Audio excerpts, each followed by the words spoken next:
Alright guys, well, welcome back to the channel, and I am finally making the video that I said I would in the last one about the backstory for our Reid. Now, I will admit, me sitting here right now, I shot and edited the video already, and I made an oopsie. So this is future me having to reshoot this intro because in the first intro I shot, I could not find the pictures from the 2000 tornado, and naturally, the very last stack of pictures I looked through looking for a different photo for this video, I finally found them.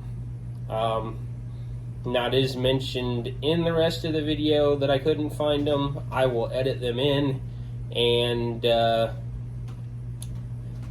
I don't really feel like re-recording a 30-plus minute video, so I'm gonna just do it this way by reshooting the intro. But yeah, finally found them. I apologize, that's why it's taken me so long to make this video, is I could not find them nowhere, and finally just happened across them. Which is great and annoying at the same time, because I've been looking for so long in so many different places, between here at home and at my mom and dad's house. But stuff happens, so it is what it is. But yeah, without further ado, let's get into it. So there's quite a long history of this engine, but our Reid is engine number 17601, and it is a left-handed 15 horsepower script Reid. Now, we acquired it in the mid-80s, and about the same time is when my dad and grandpa had just started getting into the engine hobby. They were just getting involved with our local club, the Old Timers Club, and back then our show was in a different location. It was actually held in Clifton, Ohio, instead of at the fairgrounds where it is now. And one year out there at Clifton, this is roughly 83, 84-ish, another Reid happened to show up, and my grandpa decided that he absolutely had to have one. Now, the Reid that showed up that made him decide that he had to have one was actually a 15 horsepower engine owned by Fred McDaniels from South Vienna, Ohio. So after seeing that engine, my grandpa spent the next year or so at different shows talking to different people and asking questions, trying to figure out where he can come up with one. And eventually he got put in touch with Harry Horner over in Dayton, who, along with his brother, owned Big Knot Oil Company. And so he started talking to Harry, told him what he was looking for. He wanted a 15 horse script Reid. Didn't care if it was left or right-handed, it just had to be script. Now, Harry said he had an engine, which is the engine we have, but he had it, and someone had paid a deposit on it, and he was holding it, and he couldn't get rid of it. So he said if he found another one, he would be in touch. So my grandpa left it at that for a little while, and about a year later, in '86, Harry got back in touch with us. Said, I've tried to get a hold of the person I'm holding this engine for, haven't heard anything from them, can't track them down. I will give you the $100 deposit that's already been paid. Do you want the engine? And, you know, of course, Grandpa said absolutely. So we paid the other $600 of the price that Harry wanted, and my grandpa, my dad, and my dad's best friend, Clint Lyons, they all loaded up in my dad's Blazer and took a trailer with him and went down there to get it. Now, in typical Harry fashion, when the deal was made, he told my grandpa that he would have a crane truck ready to just pick the engine up and set it on the trailer. Well, that never happened. So they get down there, they back the trailer up to the engine, and luckily Grandpa took some pipes with them, and they rolled the engine up on the trailer. They rolled the bed plates across the bed plate across the pipes to get it on the trailer, and the flywheels, rolled it up on there with a single come along. Now, I have loaded this engine on the cart that it's on with the winch, and that is a royal pain to do. I can only imagine what it took to load it with just a come along and it not even be on a cart. So after that whole ordeal, they got it home, and it sat on our trailer for about a year, because Grandpa didn't know exactly what he wanted to do with it, whether he wanted to put it on another trailer, cart, whatever. And he was trying to track down a few parts and pieces. So after that year, they finally gathered up enough stuff. My grandpa decided he was going to put it on a cart, and it went on to the first cart that was built for it, which was built using the wheels and axles from a Rosenthal corn shredder. Now, that was a little bit light for the engine, but it worked, and it worked good for a while. Really, the main reason that ever got changed is after some time, my dad noticed that when the engine would fire, it would actually flex the axle. So, if anybody that happens to see this that knows my grandpa, he is very picky, and that ain't gonna fly. So they set out to find a different cart for it. Now, we've always been under the assumption that the cart that it's on, or at least the wheels and axles that it's on, are from a 12-horse Associated. But the more I look at it, the more I think there may be a chance that it's for like a 8, 10, maybe 12-horse Hercules drop cart. I have no way to prove either of those. They just happen to look very, very similar, at least the wheels and axles. But the main reason for going with that cart is my grandpa wanted the front wheels to be smaller than the back. He thought it looked better that way, and it matched more with the small engine carts that way, so it made it look like it was supposed to be there. And that was the entire goal. Anytime Grandpa put something together, everything had to look like it was supposed to be there. There's a reason for everything. So over the next few years, they started fixing things. They built a new cart for it. They changed the cooling tank out. The old tank wasn't a completely closed system. They closed the cooling system so it would properly thermosiphon. And then they started adding all of the little details and stuff. They found the triple tree oilers for it. They had the doors for the oiling chains reproduced. Finding a reproduction hot tube chimney, the lollipop oiler, the milk can, the gasometer, the mag bracket, and the eccentric strap to run it. All the little stuff. They started slowly building it into what it is today. And they had pretty much gotten it to that point about the time I was born in 97. So about the late 90s, it was pretty much there. And really, after all that time putting everything together, we didn't have it a whole lot of time between the time that it finally got pretty much completed and the time that we sold it. So it traveled the show circuit with us that entire time while it was still getting put together.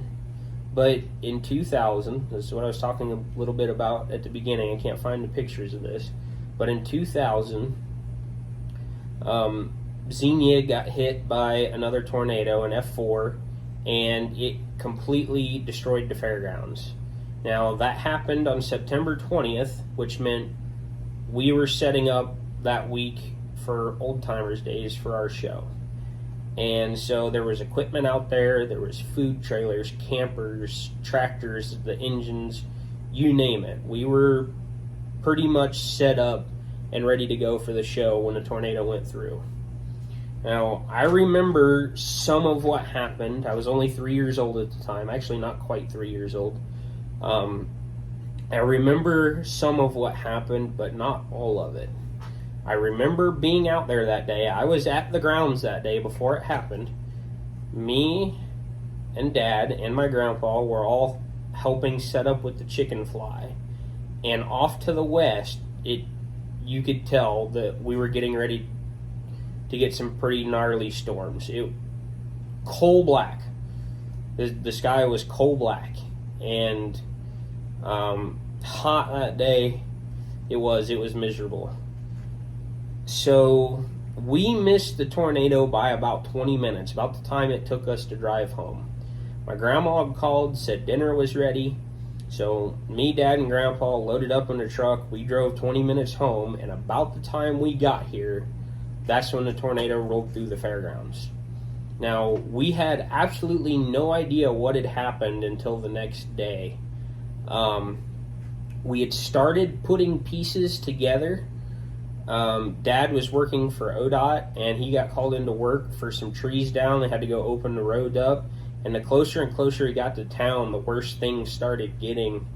And they had actually completely shut town down. So me and Mom were stuck here that night. So we didn't know exactly what had happened.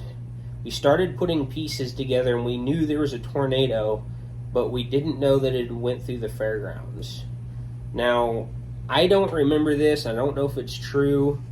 I hope it is, because I need to get a hold of them and find out, because it'd be great if I could get a hold of these. Mom said the next day,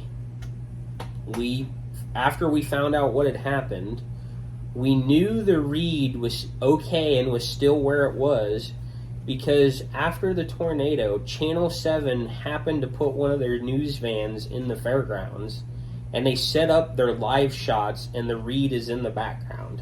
So for almost an entire day of live broadcasts from WHIO, apparently this engine is in the background of their news footage somewhere. I don't remember seeing it. Mom says it exists, and if I can get a copy of it, I'm going to try to get a hold of it. That would be awesome to have, along with the pictures that I know exist. But it's just kind of funny. This engine has been through a lot. It had an almost 60-year-long working life, makes it through an F4 tornado almost completely unscathed. The only damage to the engine is it knocked the glass out of one of the thermometers that was on the tank. Now, you would think the pot oilers sticking up and being cast iron and brittle, that they would be broke or gone. The glass Lukenheimers that are on it, you would think the glasses would be busted out or they would be gone from all the debris and stuff. But everything but this thermometer made it. So where it was sitting on the grounds, now the layout back then to what it is now is completely different. But it just happened to be sitting in front of the Old Timers registration tent for the engine area. Now, at the time the tornado went through, there was actually two people in the tent, in a canvas tent, and they went through an F4 tornado, and that was Pete Pringle and Bob Smith. Now, they experienced enough of the wind and stuff that they were sitting in fold-up chairs that knocked them over and knocked them out of the chairs. But after everything was over, they told us that if it hadn't been for the engine, they probably would have been killed. The engine stopped all the debris from coming back through the tent. So, yeah, the cleanup was pretty spectacular. It took us almost 2 weeks to get everything picked out of the engine and cleaned up and put back together. So, most of my childhood, my early childhood memories at shows and festivals and stuff, are us sitting around this Reid. I spent a lot of time with this engine when I was little. Like I said, I don't remember much from 2000 because I wasn't quite 3 years old yet. But over the course of the next 6 years until it was sold, um, we done a lot. We didn't do any parades with it, but we took it to the Sugar Maple Festival in Bellbrook, Ohio. It went to Old Timers. It went to Portland. We had it at Plain City and all kinds of different local shows. This engine went everywhere with us, and we had a lot of good times with it back then. The people that were around were absolutely incredible. That engine made us a lot of friends. Everybody loved it because of the way that it was set up. Really, in all honesty, other than the clutch pulley that's on it, I'm going to go out on a limb here, and you can agree to disagree. I don't care. But it is pretty much set up as close as you're going to get to what one would be in the field. Like I said, with the exception of the clutch pulley that's on it. It don't have a proper clutch. But, I mean, the mag setup's there. All the oilers are on it. The telegraph wheel's on it. The governor's on it. The hot tube is set up. The mag, the crank guard, the cooling system. It's all pretty much set up like it would be. Now, on a permanent site, the cooling tank would probably be substantially bigger. But it does the job. So you pretty much have every option that you could get for this thing, with the exception of the different fueling options. But yeah, I have a lot of memories with this thing as a kid. And in 2006, my grandpa was starting to get up there in age. He was still in really good shape at the time. He was getting up there in age. I wasn't old enough to do anything with it. Dad was still working. And Grandpa decided that it was getting too big and too difficult to move it and start it. And he decided he was going to sell it. So, now I remember when it got sold. He put it up for sale and took it to Portland with a for sale sign on it. And it actually got sold to Alan Warren from Fort Scott, Kansas. And he happened to have his camper with him at Portland. So we ended up bringing the Reid home for a week or so to give him enough time to get his camper all the way back home to Kansas from Portland, Indiana. And he took his camper home, picked up his gooseneck flatbed, drove all the way back out here to Ohio to pick the engine up, and then drove it back home. Now, I was mad at the time that it got sold. I was only 6, or not quite 6. My birthday's late in the year. Me being as little as I was extremely close with my grandpa. When it come to shows and engines and stuff, everywhere he went, I went with him. The Reid was his favorite engine, which at the time meant that it was my favorite engine, and it still is today. I was mad because it was leaving, and I didn't know why. I did not know exactly what was going on. I just know that his favorite engine was leaving, and it wasn't coming back. So it is what it is. Things happen for a reason, but as time goes on, eventually we moved on. I got into collecting some other things for a while, and we'll fast forward to about 2019, 2020. I can't remember which. I had finally made it through high school and trade school and was working. And I had put enough money together that I told Dad, I do not care what it takes, how far I have to drive, where it's at, as long as it is somewhere within the lower 48 states. Find me another left-handed 15-horse Reid. Didn't care if it was script. They're a little harder to come by.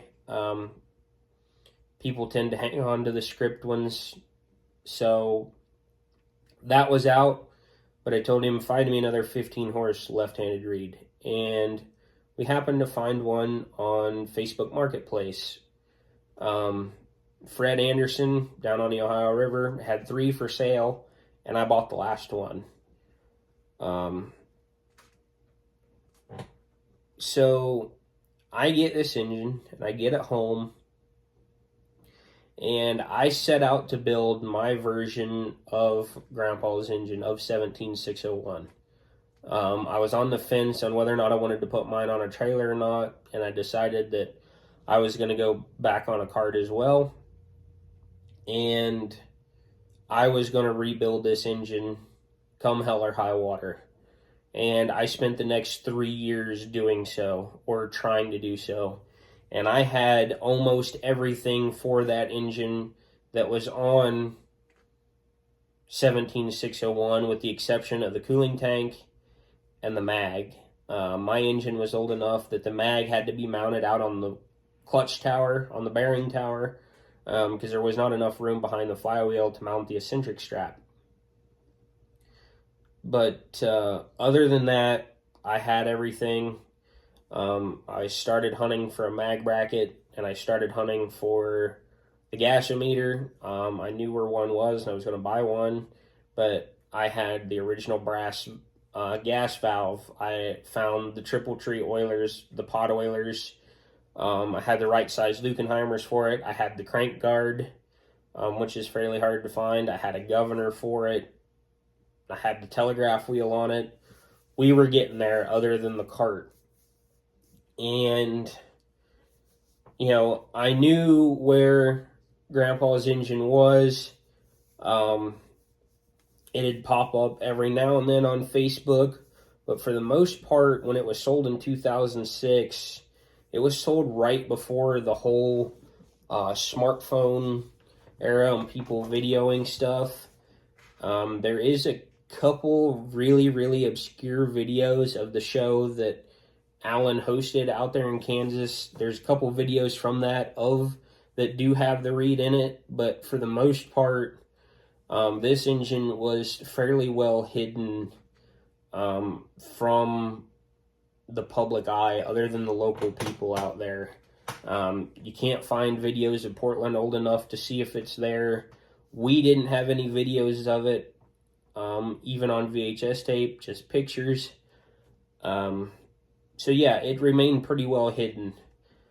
With Facebook becoming more popular in the different groups and stuff, it started to pop up because I knew where it was. And I found out that Alan had passed away, I forget when, like late 2022 or in 2023 at some point. And one of his kids posted the engine on the Oafs group on Facebook, and it was really cool. Alan loved this engine just like my grandpa did, and I figured his kids were going to hang on to it, so I figured I would never see this engine in person again, which was okay. I had mine I was trying to put together, and the whole goal was to try to get it done and to Portland this year, not knowing that I was going to end up with Grandpa's engine back. But it got posted. I seen it. I assumed the kids were going to hang on to it, and I moved on trying to get my engine done. Well, I was scrolling through Facebook one night back in February and happened across a post from somebody else that knew Alan's wife, Jackie. He had posted the engine for sale for her and the price, and as soon as I saw it, I immediately messaged him and said, hey, I need to get a hold of this person. I know where that engine came from. My grandpa used to own it. I would love to have it back. So that night, I actually got a hold of Alan's wife, Jackie, got the price settled on, and I gave us about a month lead time to get things ready to go out there, because for us, that is a 700-mile trip one way, 10 hours. So I get the deal set up, price agreed on. I said, I gotta have some time. We'll try to shoot for the first week or so of March, try to come get this thing. I gotta make some phone calls, try to get some reinforcements to go get it. And I told her I'd be in touch. So we got everything agreed upon, and I started making phone calls. And I called one of my best friends, Ben Schellebarger, up in Xenia, Ohio. He's got a new 23 Ford F450 dually and his dad's 40-foot gooseneck that is also brand new with a hydraulic dovetail, and it didn't have a winch on it. So I used the lead time to get a winch here so we could get it on the trailer. I called him and I said, hey, I've got a really huge favor to ask, but this one's kind of important. And he said, what do you need? I said, well, I was able to track down my grandpa's engine. I got everything agreed upon, but I got to go get it. And I said, there's only one catch. And Ben goes, oh no, what is it? I said, it's all the way out in Kansas. I said, can we take your truck and trailer? I'll pay for fuel, food, motel, whatever. We got to go get this engine. He's like, yeah, let's go. So I told him about the time frame we were shooting for. I got the winch and stuff here for the trailer to pull it up on the trailer. And the weekend of March 8th, we left here. Me, Ben, and one of Ben's friends, Austin, we took him with us because he had a CDL, just on the off chance we did get pulled over, because we were way over our GVRW weight to have a CDL, even though what we actually weighed was less. What we were capable of was over the limit, and we didn't want to get pulled over and get stuck and then have to go all the way back out there with somebody to get it. So all three of us loaded up. We left out of here on a Friday afternoon. We drove from here in Ohio all the way to Kansas City. We ate dinner, stayed overnight in Kansas City. Saturday morning, we drove about 70 miles south to Fort Scott, picked the engine up, and we drove all the way home Saturday night. We got back here about midnight, and we set the odometer trip on the truck. We covered 1,470 miles in about 22 hours on road time. We were moving. Everything being new, we were able to run down the highway pretty good, pretty much 75 and 80 all the way there and all the way back. Yeah, this engine has gotten us into quite a few adventures, made us quite a few friends over the years, and I am absolutely ecstatic that I have it back.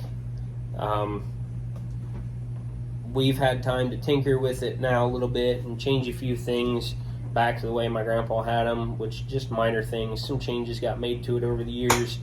They put a sight glass in the cooling tank, which really, in all honesty, it needed. It's a great help. Make sure water's not going anywhere it ain't supposed to, or it's leaking somewhere overnight. They changed the plumbing around a little bit, put isolation valves in, which makes my life easier because the valves they put in are actually T's, and I can put the garden hose on the bottom of it now and fill it from the bottom instead of the top. And a few other minor things. The biggest thing that we changed so far is when it left here, it had an original brass gas valve in it, and when it came back, it had a needle valve, and that was the very first thing to go. I am not about putting needle valves on the engines. You get to a point where you have too many points of control and you don't know what's causing a problem. The factory knew how to put their stuff together. There are people out there that swear up and down that needle valves are easier to run and this and that, which first starting out, you don't know what the engine wants. Yeah, it may make things a little easier, but the whole point of putting it back is these engines will run exactly the way they're supposed to with the original equipment on them. You don't need all the fancy needle valves and this and that. They will run just fine the way they're supposed to be. And that's one of the other reasons that I put it back on an original brass valve, just to prove the people that swear by needle valves wrong. That's it. If you don't like my opinion, tough luck. But this engine is proof. There's video of this engine running now.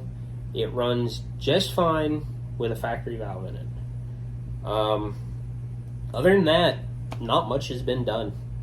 It's pretty much in exactly the same state it was when it left, other than the valve and the plumbing changing slightly. It's in the same state now. It didn't get changed at all. Just some quality of life updates, which for me is great because I don't have to do it. But it had been well taken care of, and that pretty much brings us up to today. We've already done a parade with it this year. It's been to one show already. We plan on having it at Portland, Indiana in August. And a few other shows. We were going to try to go to Plain City. That has since changed. We're actually going to be at the Clark County Fair all week in Springfield, Ohio, with it here in about a month or so. The Heritage Museum up there was looking for a bigger engine to have with their display, and somebody called me and said, everybody I know is going to be at Plain City. I'm like, well, my plan was to go, but that kind of got changed because we're having some issues with our camper and stuff, and Springfield was a little bit closer drive for me, so I said, screw it, I'll go all week. I don't know what shows we're going to after that other than Old Timers. We may try to go, I think I said in the last, no I didn't say in the last video, I'm sorry. We may try to go to the Clinton County Corn Festival with it. We'll see. Sometimes we go to that show for a day, sometimes we go for the entire thing. I don't know, gotta play that one by ear. But yeah, now it becomes now the whole goal has shifted. We want to keep it around as long as we can, and continue doing what we've always done, trying to keep some of this equipment around for future generations to enjoy. So I'm surprised this video is this long. I'm looking at the timer, but that is pretty much the entire backstory of this engine. There may be one or two things that I've left out, and like I said, I'll go back through and try to put some photos in here, but until next time, we'll catch you on the next one.